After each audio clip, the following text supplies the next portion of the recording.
Lijep pozdrav svima i dobrodošli u novu epizodu na kanalu Bakus F1. U ovoj epizodi ćemo raditi najavu velike nagrade Saudijske Arabije. Veliko mi je zadovoljstvo ponovo pozdraviti produkciju jer se nalazimo u ovome improviziranom studiju gdje nam počinje se ovako malo više sviđati nego onako kad sam sam. I naravno zadovoljstvo mi je pozdraviti svog sugovornika Domino. Domino, dobar dan. Dobar dan, pozdrav i od mene. Sad ti je lakše nekako snimak, a imaš produkciju iza sebe, to jest ispred sebe. Produkcija je ovdje alfa i omega svega i mogu ti reći da je stvarno puno lakše i puno jednostavnije. To ti vjerujem 100%. Da. Ništa, dakle, slijedi nam velika nagrada Saudijske Arabije. Što misliš o njoj? Misliš da je opet ovako jednostavno gledat u podnevnim satima? Da, u 6 popodne utrka, sat kasnije od Bahreina, pa nadamo se, bar se ja nadam da će biti bar upola zanimljiv kao Bahrein. A postoji vjerovatnost da neće biti ukoliko ne bude safety car.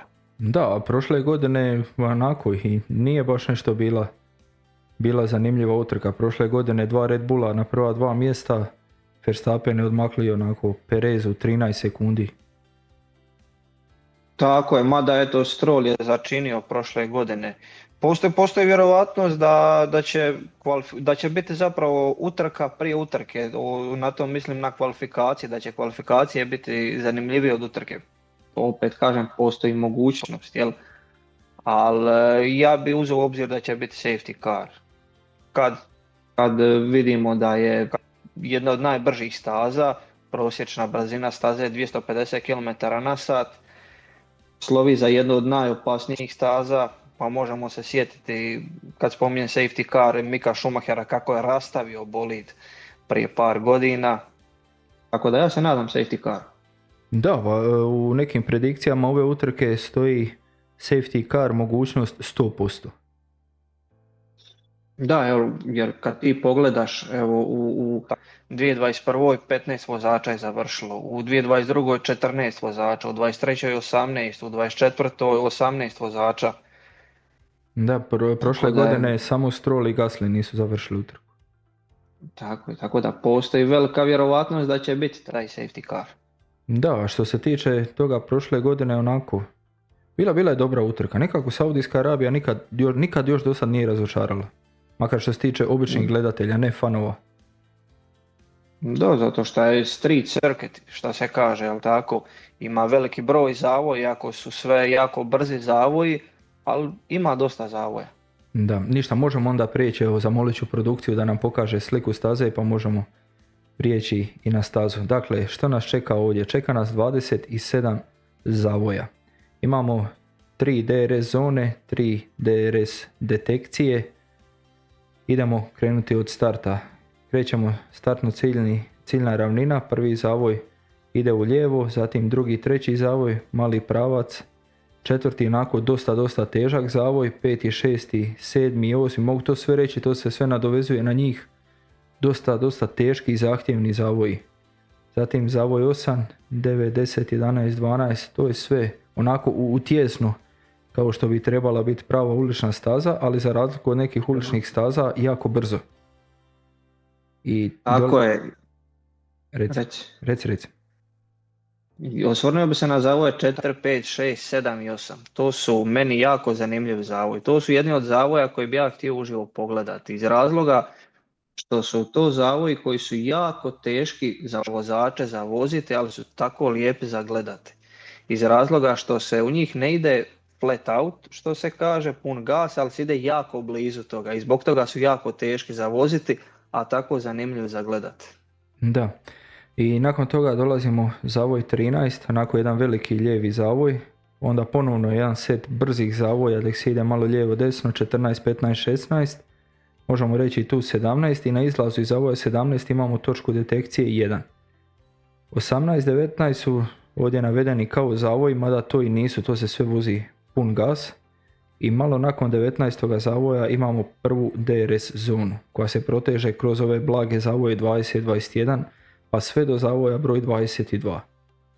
Tu dolazimo do zavoja koji ide onako blago u lijevo, 22 pa 23, 24 idemo malo u desno I zaboravio sam reći odmah, na kraju ove prve DRS zone, prije zavoja 22, imamo točku detekcije za drugu DRS zonu koja se nalazi onako negdje između 24. i 25. zavoja. I tu idemo sve zapravo do posljednjeg zavoja, do zavoja 27 koji je onako veliki lijevi zavoj. Sjetimo se Maxa Verstappena kako je u onim kvalifikacijama napravio grešku na izlazu tog zavoja.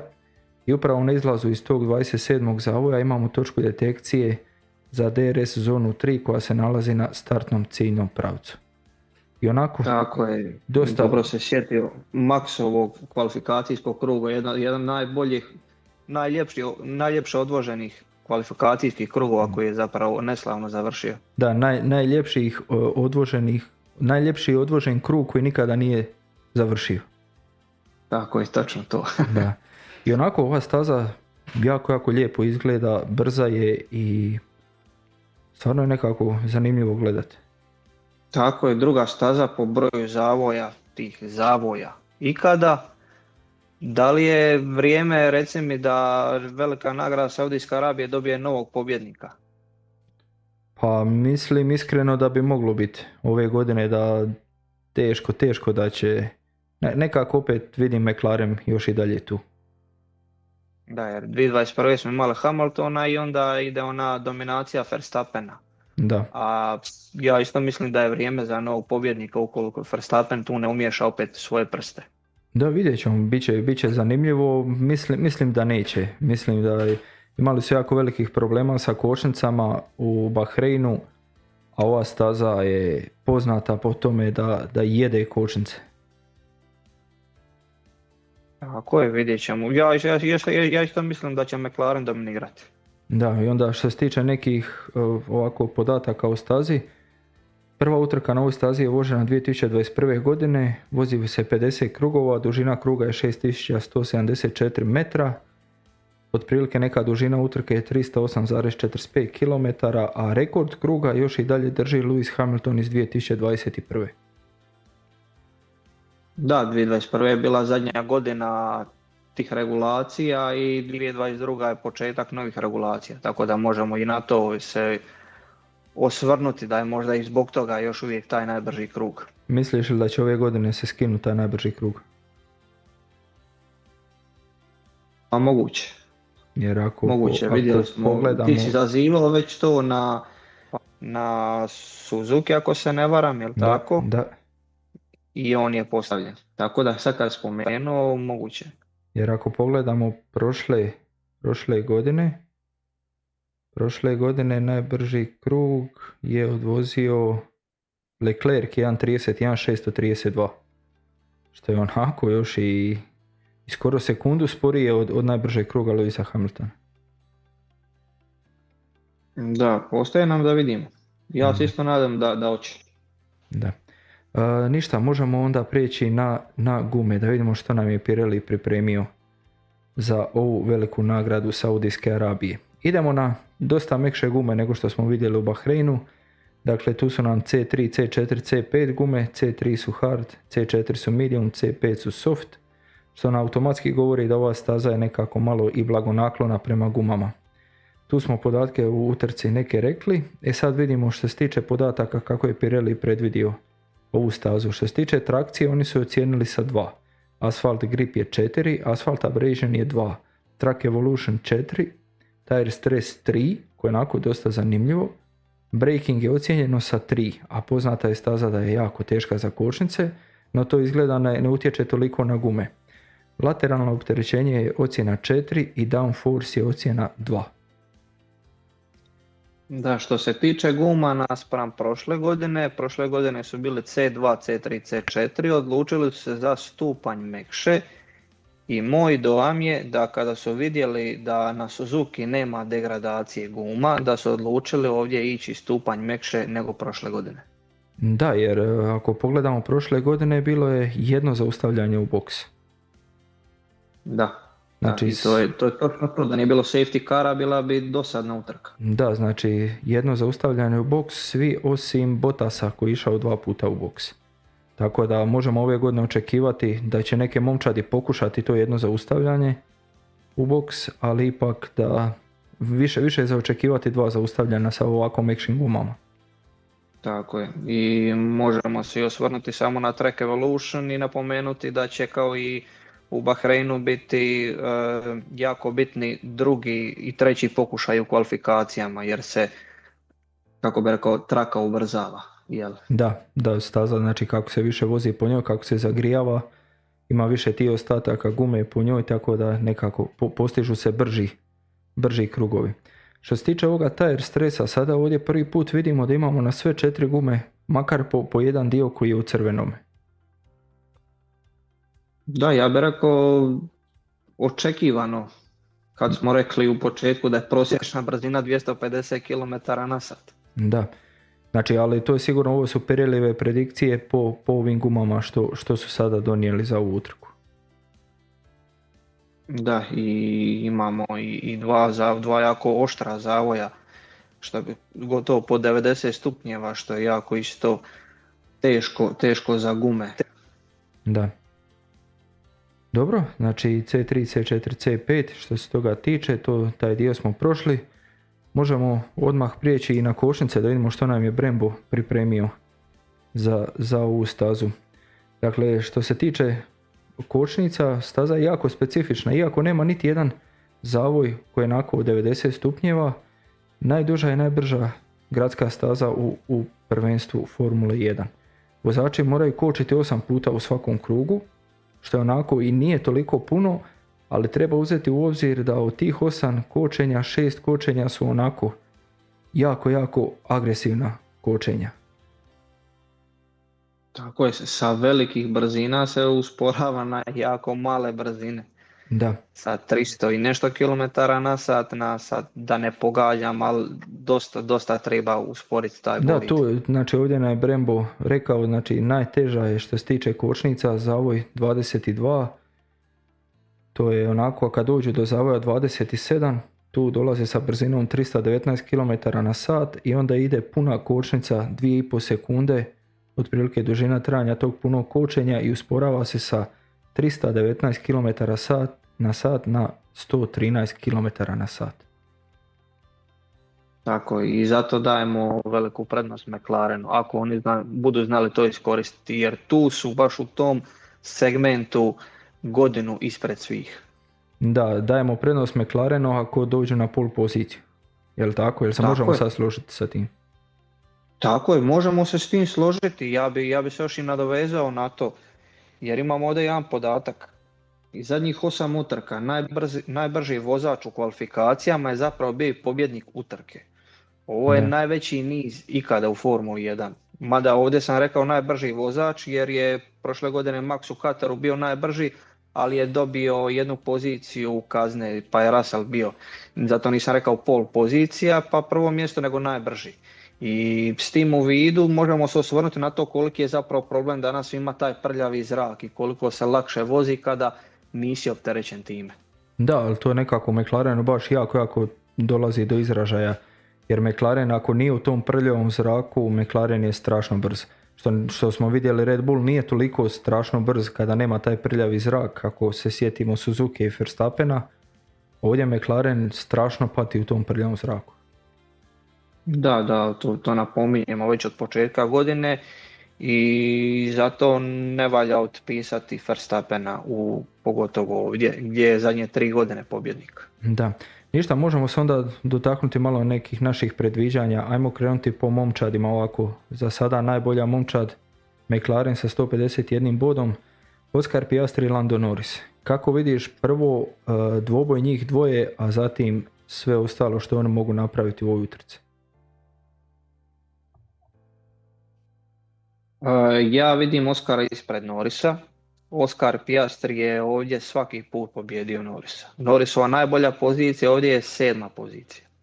A općenito McLaren, ako i bude McLaren 1, 2, prva, druga pozicija, ne očekujem preveliku razliku ostatka timova iza njih. Da, evo prošle godine Norris je bio na 8. mjestu, ali dobro, to je još onaj McLaren dok nisu bili ovako brzi kao što jesu, međutim prošle godine Piastri je završio na 4. mjestu. Tako da, Tako je, Piastri svake godine bolji od Norrisa. da, znači očekivam oboje ove godine. Ja bi čak usudio se reći Piastri, ako dođe do pol pozicije, sigurna pobjeda. Ja bi se složio s tebom. Da. Lando Norris iza njega ili će se možda uspjeti neko ugurati ispred njega? Pa rekao bi da zavisi od kvalifikacije. Da, definitivno, jer kao što je Vasseur izjavio, ovo postaje već lagano prvenstvo kvalifikacija, a ne utrka. Tako je, ako Norris završi drugi, mislim da je to McLaren 1-2. Jer taj njihov prvi sektor bi trebao biti najdominantniji, a u prvom sektoru se najlakše pretiče. Da, misliš li 1-2 u toj formaciji, da će Piastri biti prvi, Norris drugi ili? Tako je, točno to. Točno ta formacija. Znači ti još ne vjeruješ u onu tezu da je Lando Norris vozač broj 1? Ne. No, ja bi volio da je to tako, iskreno ja bi volio da Piastri bude taj vozač broj 1. Ne da ne vjerujem u tu tezu, već mislim da ako Piastri se kvalificira prvi, da mu sad već kada je osvojio 2 utrke, da mu ne smije oduzeti tu poziciju. Da, slažem se sa tim mišljenjem, 100%. Dobro, idemo dalje što se tiče sljedeće momčadi Mercedes. George Russell, Kimi Antonelli. Ovako nekako na brzinu moje predviđanje, mislim da će tu Mercedes ponovno biti onaj dosadni Mercedes i Russell koji će biti negdje u prikrajku i čekati što će se desiti naprijed. Ako se ukaže ikakva prilika, on će doći na pobjedničko postolje. Što se tiče Antonellija, onako rekao bih negdje od 5. do 8. mjesta da bi mogao Kimi završiti. Da, ne bi imao što puno nadodati, očekujemo standardno solidan Mercedes. Vidimo sada se ovih dana šuška da Russell produžuje na 2+1 sa Mercedesom. Ok, u redu, da. Solidan Mercedes. Idemo dalje, evo sada ćeš ti, Red Bull Racing, Max Verstappen, Yuki Tsunoda, da čujemo tvoje predikcije za ovu momčad. Moja predikcija, ako Max uspije se dobro kvalificirati, ja možda očekujem možda čak iznenađenje u prva 3. Dobro, ja bih samo rekao da tu treba dobro pripaziti zbog kočnica, jer u Bahreinu su imali jako velikih problema. Saudijska Arabija je onako dosta drugačija staza, ali dalje te temperature kočnica i zraka izgleda da Red Bull, vidjet ćemo da li imaju konstantnih problema ili je to bio samo slučaj u Bahreinu. Da, navodno, izašlo u javnost, otkriven je njihov upgrade u Imoli i navode se baš te kočnice. Kopirali su valjda McLarenov trik za hlađenje pneumatika. Misliš kopirali? Jer oni su nagađali prošle godine da oni možda stavljaju vodu, da ih hlade vodom, pa to nije istina, ali navodno su otkrili što je to McLarenov trik i da ga dovode u Imolu. Dobro, ali misliš kako je Horner optuživao McLaren da hlade gume tako da trpaju vodu u gume, i onda kad su ga pitali kako to znaš, pa Horner kaže pa znam, mi smo to radili. Da, to je klasičan Red Bullov odgovor. Kao sumnjaju na to, ali zašto sumnjaju? Zato što su oni to već provali pa su odustali jer su vidjeli da je to nelegalno. Da. Yuki Tsunoda. Očekujem ga opet u bodovima. Ja isto, i rekao bi čak možda 1-2 pozicije bolje nego u Bahreinu. Mislim da će Yuki polako uhvatiti ovaj Red Bull. Da, vrlo lako moguće i ja ga očekujem u bodovima. Kakvim takvim, ali u bodovima. Sljedeća momčad, Ferrari, Leclerc i Hamilton. Ja sam rekao i prije velike nagrade Bahreina da se Ferrari mora malo trgnuti. Izgleda da su se trgnuli, to nije izgledalo nešto sjajno u Bahreinu, ali makar je izgledalo puno bolje nego do sada. Tako da bih sada rekao i Leclerc i Hamilton, pa mislim da će oboje biti u prvih 7 vozača. Da, novu podnicu što su doveli u Bahrein navodno im je dala 0,1 prednosti. Sada bi oni nju trebali optimizirati pa da im opet da 1 desetinku prednosti. Nevezano za to, mislim da je vrijeme da Hamilton pokaže zašto je sedmerostruki svjetski prvak i da bar završi ispred svog bivšeg timskog kolege. Misliš li da je to, koliki je to skok za Ferrari da odjedanput uspije biti brži sada od Mercedesa? Pa ne vidimo Mercedes da se bori sa McLaren, mislim vidimo zbog kvalifikacijske pozicije, ali i dalje mislim da Ferrari nije toliko daleko od Mercedesa, da on može biti tu uz bok sa Mercedesom. Da, ja bih samo nadodao, znači što se tiče Leclerca, ne vidimo neki njegov osobni upgrade u odnosu na prijašnje sezone, nekako mislim da je Leclerc dosegao taj svoj maksimum koji on kao vozač može doprinijeti, tako da sada se sve oslanja na bolid, što mu bolid može pružiti, a za Hamiltona kada je već bio toliki hype oko njega, a pa onda izvoli, onda donese nešto malo toj momčadi. Tako je, ja očekujem da napravi korak naprijed u odnosu na Sainza. A to zapravo sada trenutno uopće nije korak naprijed, već korak nazad, jer vidjeli smo prošli sezona da Sainz ne da izaziva Leclerca, nego da je u određenim trenucima i bolji od njega. Da, definitivno. Ove godine za sada Leclerc je sigurno nadmašio Hamiltona bez nekih većih poteškoća. Tako je. Da. Idemo na petu momčad. Haas, Esteban Ocon i Oli Berman. Haas je peti.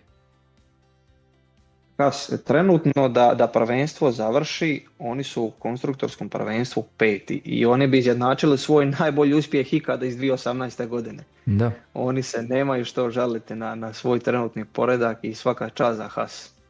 Ja iskreno ovako mislim, imali su, možemo slobodno reći, i dosta sreće do sada. Ne možemo reći da je to bila sve njihova zasluga, izuzev Bermana koji stvarno u zadnje vrijeme pokaziva ono nešto, dakle dovući taj Haas sa 20. pozicije na 10. To je stvarno, mislim da bi puno iskusnijim vozačima to jako teško pošlo za ruku. Tako je, do sada je Antonelli bio ruki sezone, ali mislim da mu je Berman tu negdje, da nije daleko. Da, definitivno, a i Ocon, pa nekako na momente nekad pokaziva da ima ono nešto, a nekad pokaziva onog svoje staro lice, onaj stari Ocon kojeg smo navikli gledati prije. Tako, ima još uvijek oscilacije, ali trenutno je solidno, trenutno dobro i neka nastavi pa ćemo vidjeti što nosi sada Saudijska Arabija pa utrke dalje. Ja bi nekako za Haas, evo ovako rekao neke moje prognoze, borba za bodove. Dakle, neće oni tako lako doći do bodova, ali imaju šanse se boriti za te neke male bodove koji on za sada dobro skuplja. Da, pa možemo možda očekivati dobru vožnju Bermana. Ja se nadam dobroj vožnji Bermana, jer Berman je prošle godine debitirao za Ferrari ovdje, imao je prvu poziciju F2 ovdje. Ja očekujem opet dobru vožnju Bermana. Da. Može, ićemo na jedan mali shoutout, dakle da vas upoznamo sa našim sponzorima. Dakle, naši sponzori su Atomic Studio Design koji su nam napravili sve ove naše divne grafike koje stvarno lijepo izgledaju. A ako se vama sviđaju ove grafike, slobodno ih kontaktirajte na link koji će se nalaziti ispod ovoga videa. Podržite ljude koji podržavaju nas. Hvala Atomic Studio Design. Idemo dalje, 6. pozicija u ukupnom poretku momčadi je Williams. Williams je ispao iz top 5. Da, ispao iz top 5 i čeka se njihova uzlazna putanja. Misliš da će doći? Tamo sam htio reći, dok to dočekamo možda će drugi timovi iz sredine poretka donijeti upgrade-ove i jednostavno će biti tu uz bok sa tempom, sa njima kojeg oni trenutno ne iskorištavaju. Da, evo, cijelo vrijeme smo čekali da Sainz krene, Albon je bio dobar, međutim dok smo čekali da Sainz krene, Albon se malo opustio, mogu tako slobodno reći. Tako je, koliko smo rekli da je Haas u nekim utrkama imao sreće, toliko Williams u nekima i nije, ali opet kažem, vrijeme im je da iskoriste taj tempo koji imaju bolji tempo od ostatka timova sredine poretka. Znači možemo slobodno reći da se Williams može boriti sa Haasom za te neke bodove. Tako je. Da, to će isto biti jako, jako zanimljiva borba. Sljedeća momčad je Aston Martin koji su do sada skupili 10 bodova, Lance Stroll i Fernando Alonso.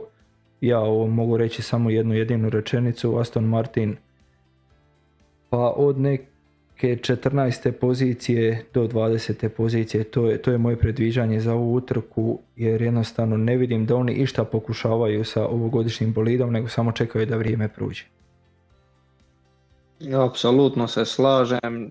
Od pretestiranja se to moglo i nagovijestiti kada je Alonso onako pesimistično išao u izjavi i rekao imamo neku konstantu od bolida, ali taj bolid nije dobar.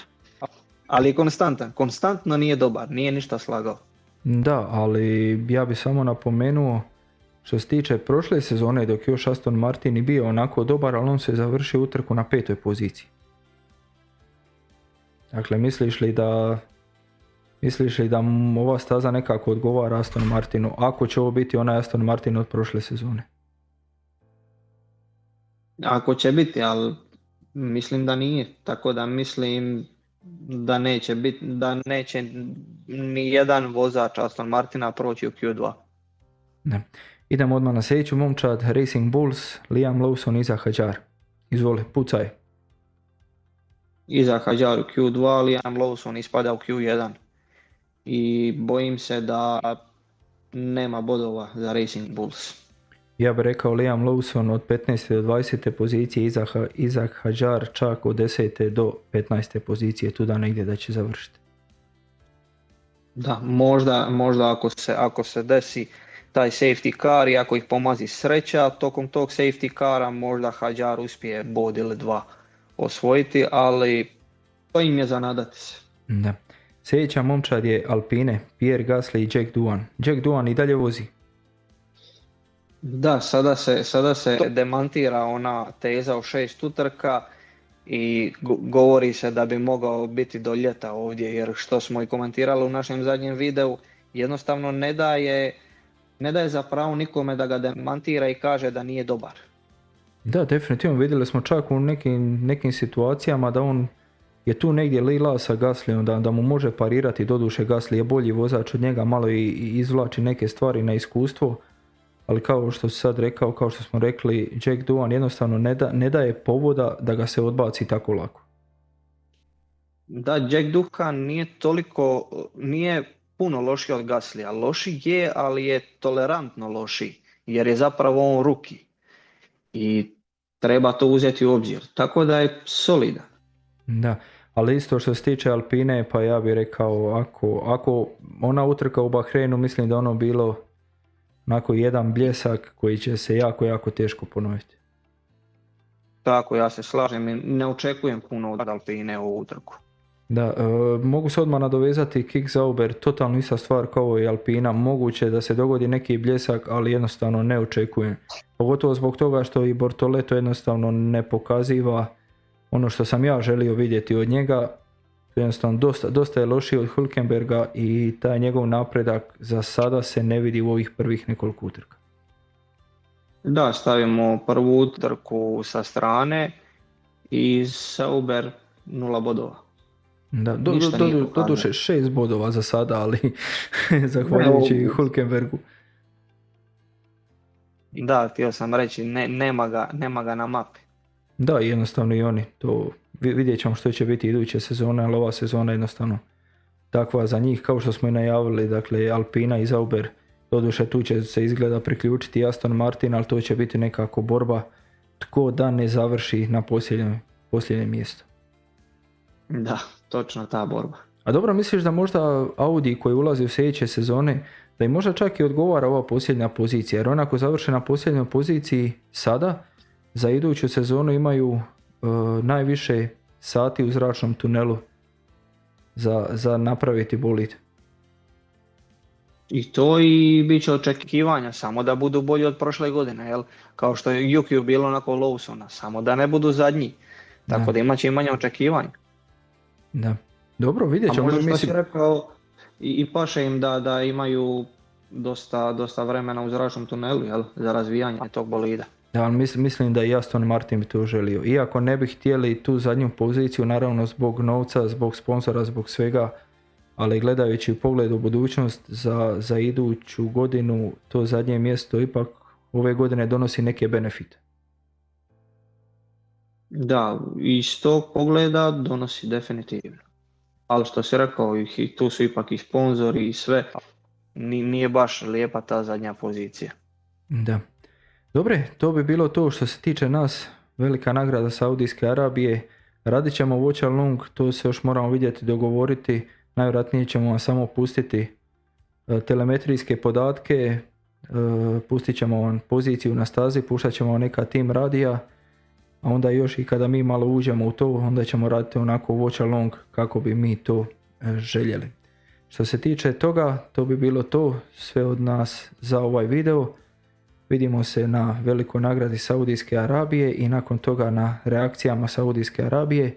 Hvala produkciji koja je još jedan put bila s nama, iako je ovo za sada posljednji put da je tu s nama, ja bih volio da ovo se malo produži, ova suradnja, jer izgleda jako, jako dobro. Hvala tebi Domino i ljudi, like, share, subscribe.